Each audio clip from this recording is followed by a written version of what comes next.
banyak cita-cita saya.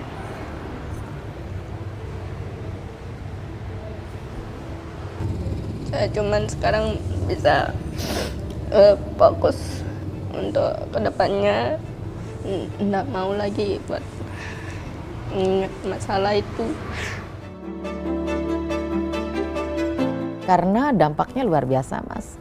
Dari SDM-nya, dari kesehatannya, kemudian dari ekonomi, dari sosial budayanya, ini dampaknya sangat luar biasa.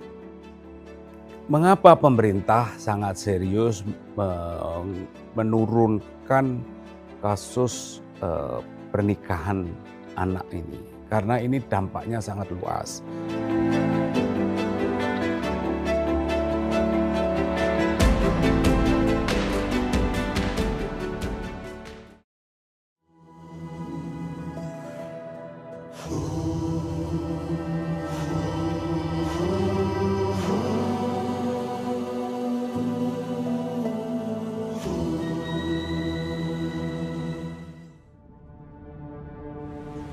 Pemirsa, saat ini Indonesia masih menjadi salah satu negara dengan angka pernikahan anak yang cukup tinggi di dunia.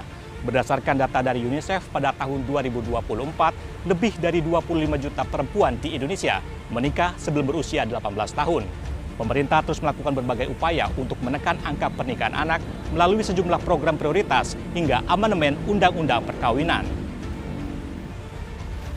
Dalam program Oase Indonesia dari Kantor Berita Antara kali ini, saya akan mengajak Anda untuk melihat dari dekat bagaimana keseharian masyarakat di Lombok, Nusa Tenggara Barat yang aktif melakukan upaya pencegahan melalui peran pemerintah maupun dukungan masyarakat setempat. Mari ikuti saya. Fenomena pernikahan anak masih merepresentasikan realitas sosial yang kompleks di berbagai wilayah Indonesia. Salah satu wilayah dengan prevalensi pernikahan anak tertinggi di Indonesia adalah Lombok, Nusa Tenggara Barat. Lembaga Perlindungan Anak LPA NTB mencatat pada tahun 2024, Lombok Tengah menyumbang sekitar 29% dari total prevalensi pernikahan anak di provinsi tersebut.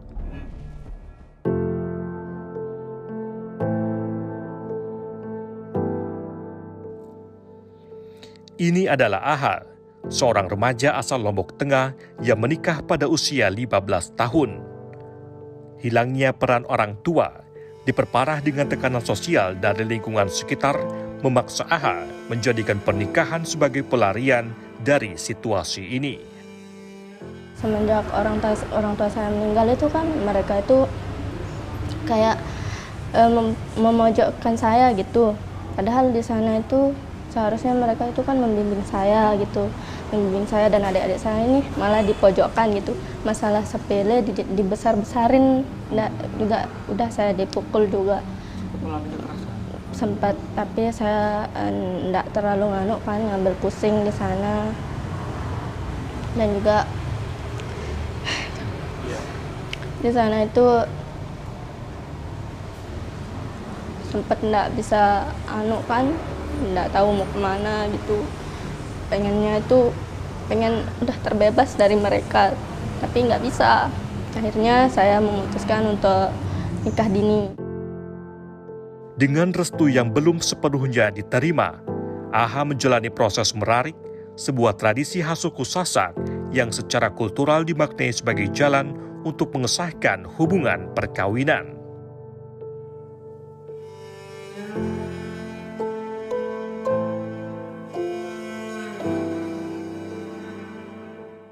Culik gitu sih, dibawa lagi ke rumahnya. Tapi lama-kelamaan ada pertimbangan dari orang tuanya dia gitu buat nikahin kita gitu. Itu diculiknya berapa? Sekitar 2 hari sampai ke rumahnya dia ya. Itu dibawa kemana? Dibawanya itu ke Gunung Sari. Dari Gunung Sari ke itu apa namanya tuh, Lombok Tengah. Di Prayil. Keinginan Aha lepas dari perlakuan buruk keluarga lewat pernikahan kini jauh panggang dari api. Harapan akan kebahagiaan bersama sang kekasih justru berubah menjadi rasa trauma yang berkepanjangan.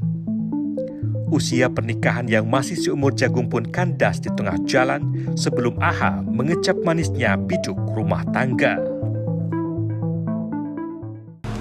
Pernah ada perselisihan, itu cuman gara-gara HP aja. Nah di sana dia marah, nggak tahu marahnya kenapa, dia baca chat itu dia banting HP-nya, saya berantem di situ, tahu berantem di sana, saya teriak. Teriak langsung sebel, pengen ya apa dia. Nangis saya di sana, terus saya pukul dia. Nah di sana itu pergi dia. Asa Aha untuk menata hidup perlahan tumbuh kembali lewat jalur pendidikan. Setelah mendapat pendampingan dari Unit Pelaksana Teknis Daerah Perlindungan Perempuan dan Anak, UPT DPPA Nusa Tenggara Barat, ia akhirnya bisa melanjutkan sekolah yang sempat terputus akibat pernikahan. Jadi rata-rata anak-anak ini memang bersekolah, tapi karena mereka itu malu untuk kembali ke sekolah yang sebelumnya, mereka ingin pindah. Atau kadang-kadang juga guru-guru untuk memberi efek jerak ke anak-anak untuk memindahkan ke sekolah yang lain. Di situ kami fasilitasi.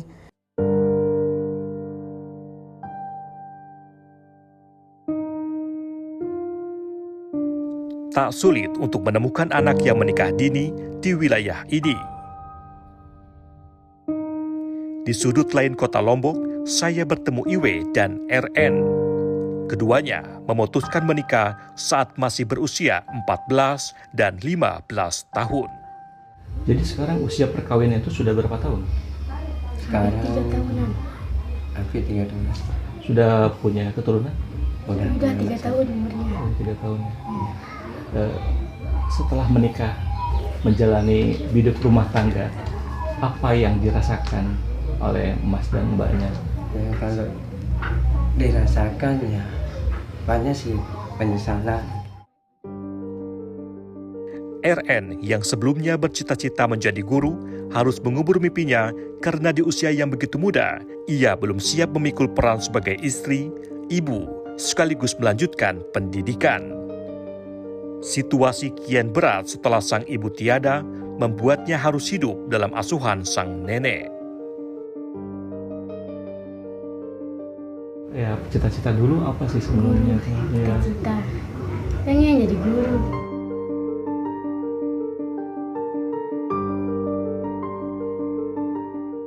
Kalau dari pengalaman kami, sebaiknya memang orang tua apapun faktornya, selama ini kan bilang faktor ekonomi, ibu yang tidak ada di sekitarnya, yang jaga nenek, apapun alasannya sebaiknya jangan ada menikah muda.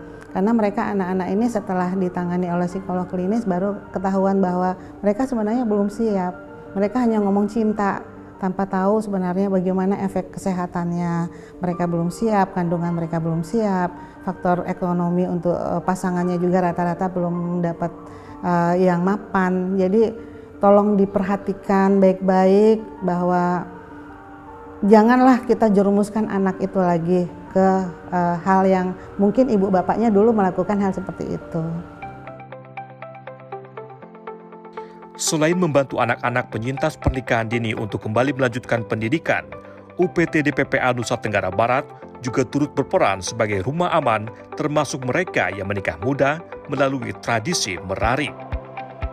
Di tempat ini, mereka mendapat layanan konseling dan pendampingan psikologis untuk memulihkan kondisi mental dan kembali membangun kepercayaan diri para penyintas.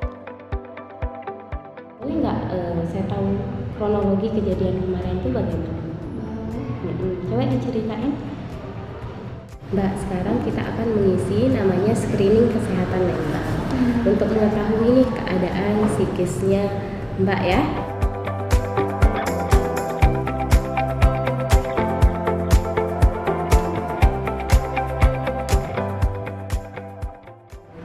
Oke, jadi persiapan kita untuk menikah itu kayak ada beberapa yang harus kita perhatikan gitu ya.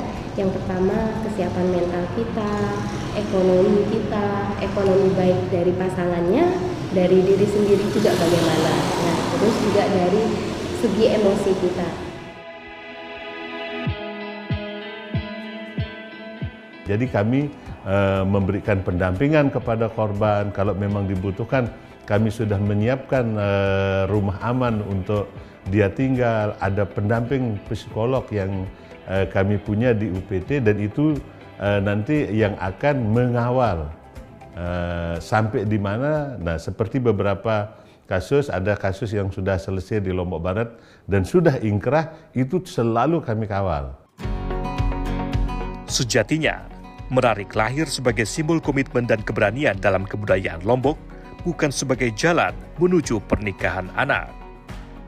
Namun, pergeseran nilai yang terjadi menegaskan pentingnya sinergi antara pemerintah dan aparat penegak hukum dalam memastikan perlindungan anak berjalan beriringan dengan pelestarian budaya.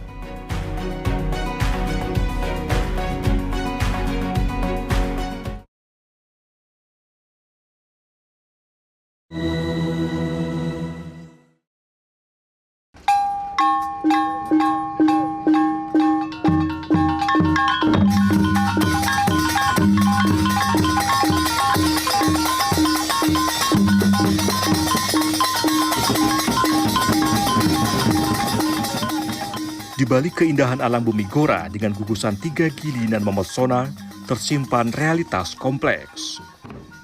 Simbol keberanian dan penghormatan berupa tradisi Merarik kini justru bergeser menjadi ruang abu-abu yang menjerat generasi muda dalam praktik pernikahan anak. Itu barangkali yang perlu kami luruskan, ya, tidak serta-merta adat sasak, tidak. Artinya adat sasak ini tidak melegalisir, tidak melegalkan perkawinan usia anak. Kalau kita ingin menerapkan secara murni adat sasak ini, dia menganalogkan seperti ini. Tidak dengan usia dalam bentuk angka. Tapi ketika seorang perempuan itu sudah mampu menenun, nyesek istilahnya sini, menenun kain sekian lembar, dia baru dikatakan orang yang sudah berhak untuk menikah lah di sini. Jadi kalau kita analogkan dengan usia, di sini mungkin rata-rata usia 18 tahun. Sama dengan usia yang ditetapkan di dalam Undang-Undang Perlindungan Anak.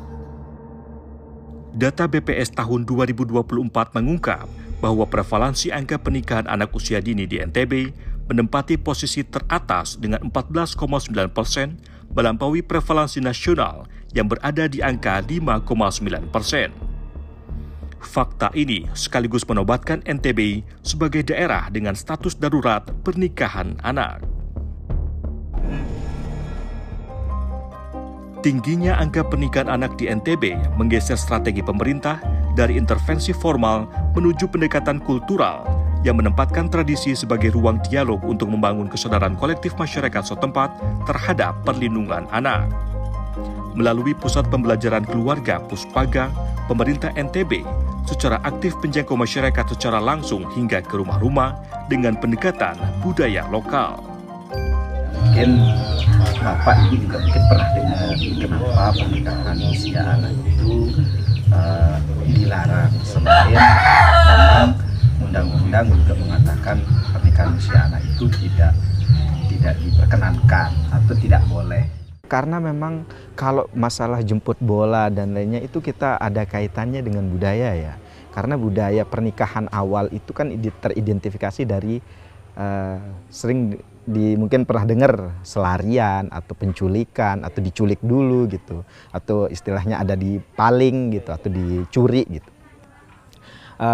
Dan proses setelah dicuri itu nanti ada proses adat lainnya namanya sejati selabar dan lain-lain. Kalau kami konselor biasanya kan seringkali melakukan assessment awal gitu, menerima laporan, kemudian melakukan assessment awal hingga terlibat dalam proses-proses. Kalau bahasa di Lomboknya itu pembelasan, sebenarnya itu proses pemisahan ketika kita mendapatkan laporan ada pernikahan usia anak. Selain pendekatan kultural yang menekankan dialog dan edukasi, penegakan hukum tetap menjadi bagian penting dari upaya pencegahan kasus pernikahan anak. Ketua Lembaga Perlindungan Anak Kota Mataram, Joko Jumadi, menyebut upaya melaporkan kasus pernikahan anak kepada aparat penegak hukum dapat membentuk kesadaran masyarakat bahwa pernikahan anak bukan sekadar persoalan adat, melainkan pelanggaran hak asasi manusia. Hukum pidana sebagai ultimum remedium, sebagai garda terakhir, benteng terakhir, harus diaktifkan. Supaya apa? Supaya memberikan contoh kepada masyarakat. Ini masyarakat masih melakukan proses-proses perkawinan anak karena mereka nganggap bahwa nggak ada kok pemerintah ngelakuin apa-apa. Kalau melakukan perkawinan anak juga nggak ada yang dihukum kok. Gitu loh. Maka sekali waktu hukum pidana harus dilakukan, paling tidak memberikan efek menakut-nakuti, efek deterrence.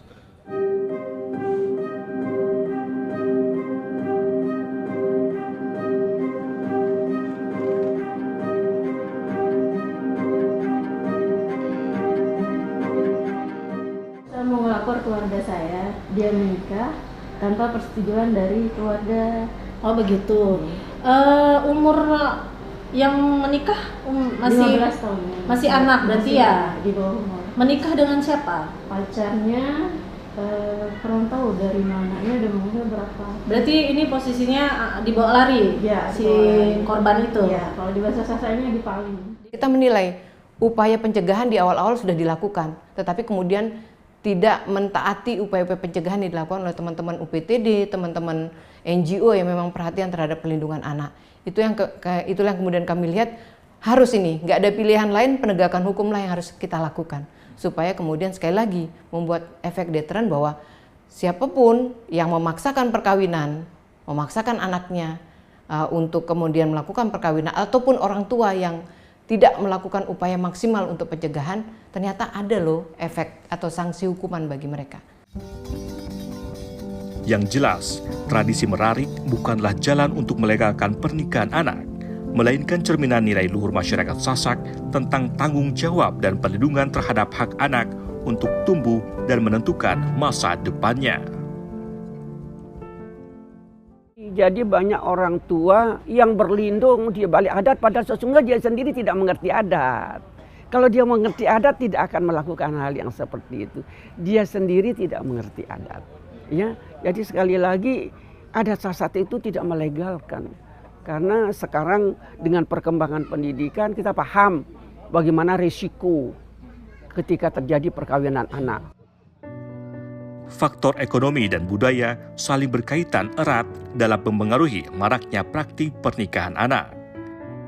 Kondisi ini menjadikannya bukan sekadar persoalan sosial, tetapi juga prioritas kebijakan pemerintah untuk melindungi masa depan generasi muda.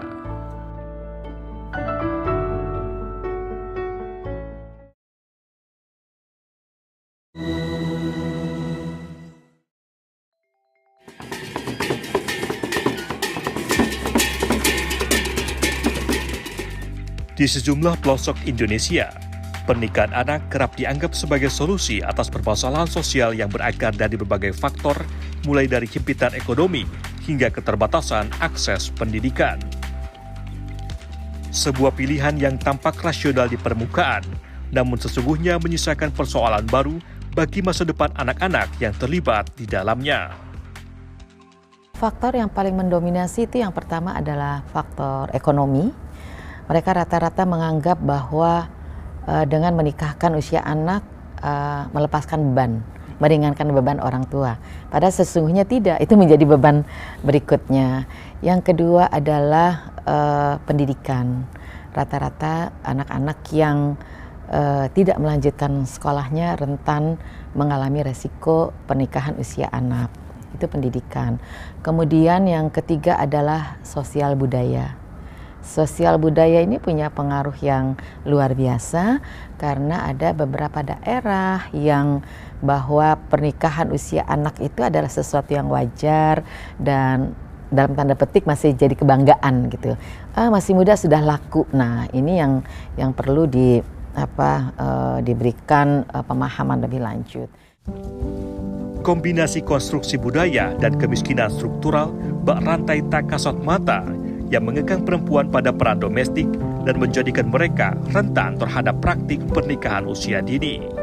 Ada beberapa kasus gitu ya, bagaimana sebenarnya budaya juga saling berkelindan gitu ya dengan faktor ekonomi. Misalnya gitu kan, bagaimana kelindan itu terjadi, misalnya salah satunya adalah ya perempuan itu kan dimaknai banyak di beberapa daerah gitu kan, bahkan sampai konteks saat ini gitu kan, ya udah perempuan ngapain sih kan sekolah tinggi-tinggi kan ujungnya sumur, kasur dan dapur misalnya gitu kan. Jadi kan kalau udah ujungnya itu kan pastinya salah satunya adalah makna buat perempuan gitu kan. Ya udah gitu sebagai istri gitu kan, ya udah gitu kan, mau sekarang mau ntar gitu kan bisa aja gitu kan dikawinkan.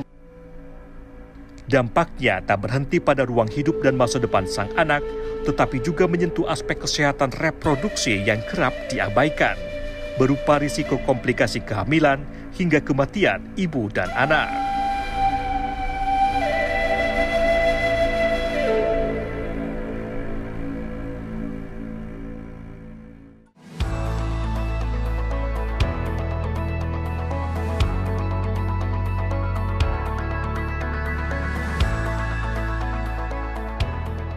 Melalui program-program yang melibatkan masyarakat dan para profesional, Kementerian Pemberdayaan Perempuan dan Perlindungan Anak berupaya membangun ekosistem perlindungan anak yang holistik agar kesadaran terhadap pemenuhan hak anak mengakar sebagai sebuah budaya di lingkungan masyarakat sekitar.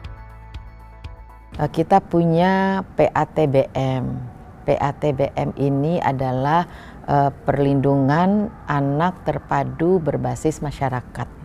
Jadi pelayanan yang dilakukan oleh masyarakat artinya membangun kepedulian di antara masyarakat kita. Kemudian yang kedua kita punya Puspaga, Pusat Belajar Keluarga. Karena anak usia yang nikah usia anak ini kan pengalamannya belum ada, pengetahuannya belum ada, secara emosional juga masih usia anak, tapi udah harus merawat anak gitu. Jadi ini ada layanan-layanan yang kami siapkan. Kemudian ada konseling yang bisa mereka dapatkan, ada di unit pelayanan terpadu daerah, itu juga kita punya. Dalam hampir 1 dekade terakhir, angka pernikahan anak di Indonesia menunjukkan tren penurunan yang cukup signifikan. Berdasarkan data Badan Pusat Statistik tahun 2024, persentase perempuan usia 20 hingga 24 tahun yang menikah sebelum usia 18 tahun menurun dari 12,14% pada 2015 menjadi 5,9% pada tahun 2024.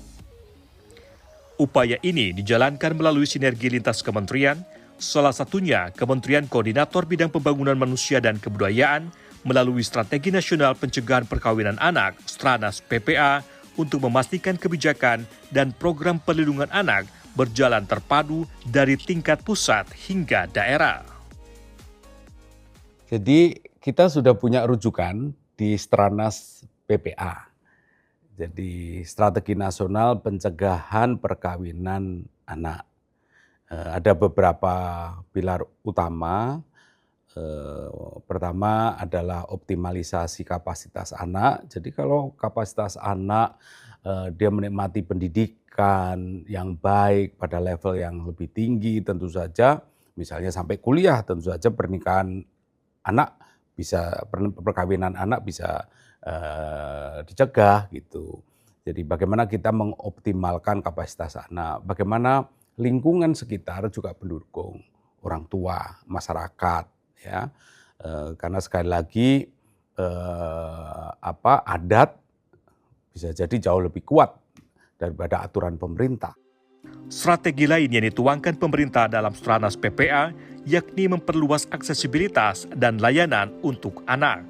Kebijakan ini menegaskan bahwa perlindungan anak merupakan titik awal dalam membentuk generasi emas Indonesia. Mengapa pemerintah sangat serius menurunkan kasus pernikahan anak ini? Karena ini dampaknya sangat luas, baik dalam jangka pendek maupun jangka panjang bagi SDM kita. Kita bicara mengenai menyongsong SDM Indonesia emas. Kalau terjadi pernikahan anak, Jadi secara fundamental adalah dia sudah menyabotase peluang kita untuk membangun SDM yang unggul, SDM yang berdaya saing. Di setiap langkah untuk melindungi anak, tersimpan harapan bagi masa depan bangsa.